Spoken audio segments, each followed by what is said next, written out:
আসিফ হুজুরের এমন কোন ওয়াজ কি কখনো আপনার সামনে এসেছে যেই ওয়াজে আসিফ হুজুর আর এক হুজুরে গালি দিয়েছে? সত্যি বলবেন।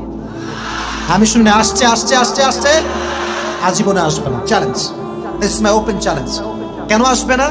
কারণ আমি এটা খুব বুঝে গিয়েছি, বদনাম করে নয়, ভালোবাসা দিয়ে গোটা বিশ্বকে জয় করতে হয়। আপনারা সবাই মাওলানা তারিক জামিলের নাম শুনেছেন?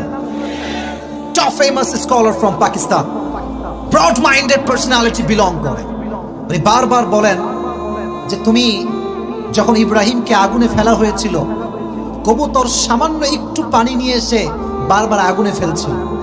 কবুতর যদি পুরো আগুনে দাও দাও করে চলছে একটা জায়গা, আর সামান্য ঠোঁটের 1 ইঞ্চি পানি থেকে আগুন নিভে? কাশিমপুরের ভাইরা বলেন নিভে।